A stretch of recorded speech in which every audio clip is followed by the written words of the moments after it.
Ayan, eto na yung ating mga ibon. Dito na natin sila palalakasin. At marurunong na tumuka yan, malalakas na kumain. Mga kalapatids, kailangan na talaga nating ilipat yung ating mga ibon na panglaro sa provincial race at marunong nang lumabas sa kanilang pugad, sa kanilang bahay.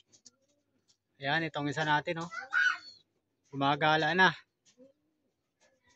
Delikado sa mga hayop na pakalat-kalat, manok o kaya pusa. Dahil ang pugad niya na ito, dito siya nakakwarto. Ayan na siya ngayon, no? Pag-alagala na, pati dito sa baba, pumupunta na yan. Ayan siya, oh. Ayos ang gala, oh. Ayan. At ito yung isa, yung ating itim. Mababa na rin, yan yung kanilang pugad. Tatay niya, nanay. Ayan, oh. Nakakababa na rin, nandito na kanina sa lupa. At baka magdelikado sa mga hayop. Ayan, oh, pakamot-kamot yung bantay namin dito, oh.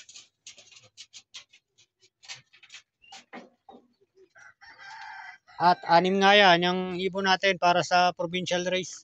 Ito yung isa itim. Mamaya hulihin ko na yan at ilalagay na natin sa ating flyers loop.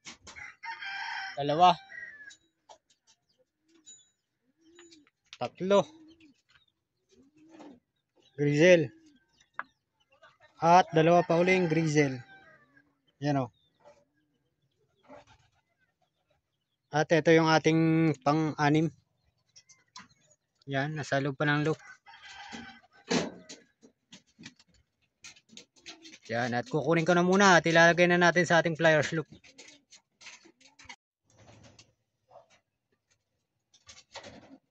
Ito na nga yung mga nauna nating ibon sa ating flyers loop.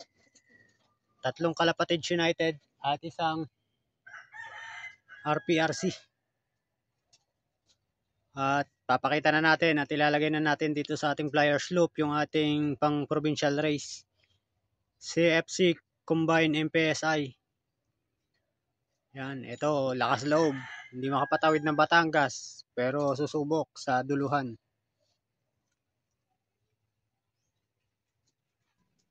Ito yung grizzle. Black grizzle. Yan, kanyang pakpak.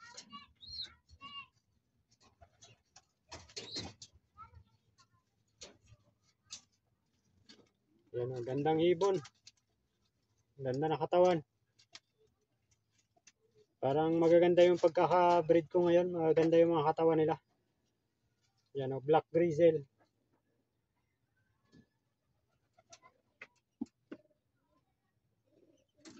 Ngayon pa lang tumaraw-arawan. Ito naman yung nestmate nung nauna natin. Ayan, grizzle din. White grizzle.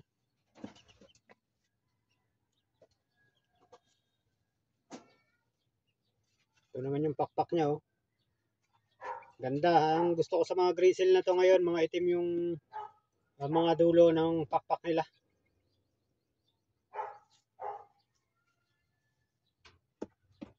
Ganda ng mukha.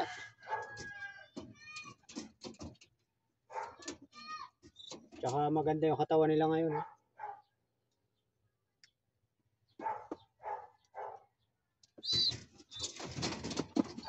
Grizzle pa rin tayo sa pangatlong ibon para sa provincial race CFC Combine MPSI. Grizzle pa rin. Ayan, oh.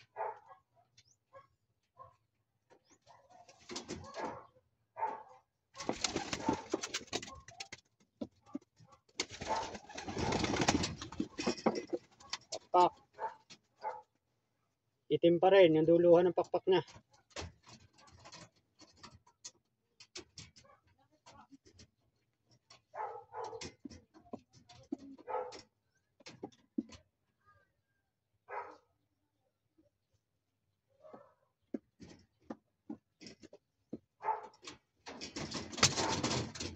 Puro grizzle. Una, pangalawa at pangatlo, grizzle. Ito naman, itim. Yan, anak ng ating white grizzle na hen. Ganda rin ang katawan, ang laki rin.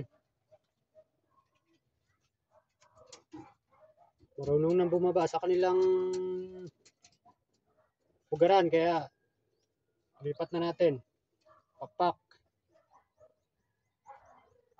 Ganda ng pakpak na ito. Nanginginig.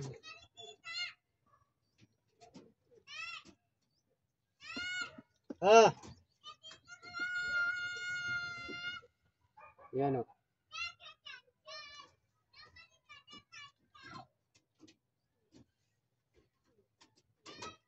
Team.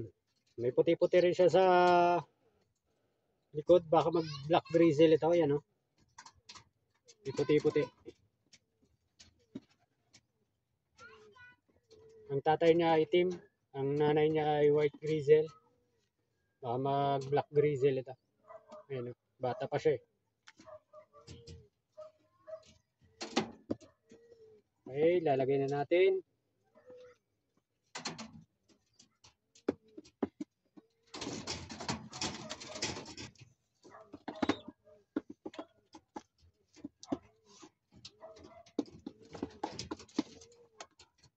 Panglima, blue check. Ayan.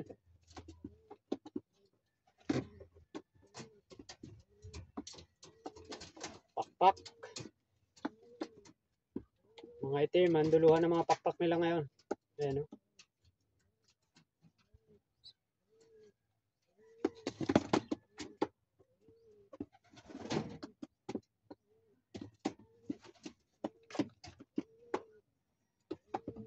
Goods din ang katawan. Ganda ng mga katawan nila ngayon, no?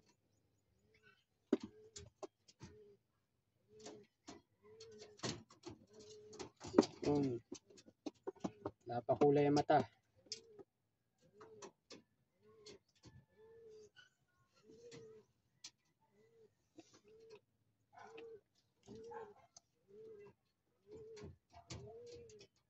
Ang nestmate nito yung isang grizzle. Pinasubukan ko lang dun sa isang pair natin. Maliit kasi yung hen ng grizzle. Kaya pinasubukan ko ito dun sa isa nating breeder.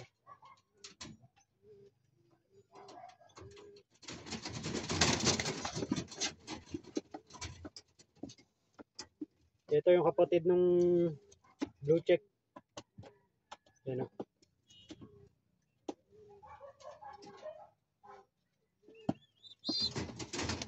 Ika-6 na ibon. Para sa provincial race. Magaslaw na. Yan. Blue check pa rin. Pak.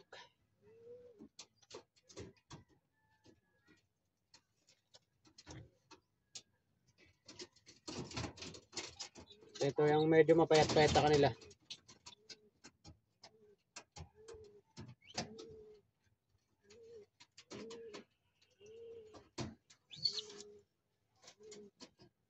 At yan, kompleto na ang 6 na ibon natin para sa provincial race. Ayan, ito na yung ating mga ibon. Dito na natin sila palalakasin. At marurunong na tumuka yan, malalakas na kumain. Kaya binukod ko na. Bumababa na rin sa kanilang mga pugad-pugad. Ayan o. Antabayan na natin ang mga lipad nito sa provincial race. 6 sa provincial race, 3 sa Kalapatids United. At isang RPRC.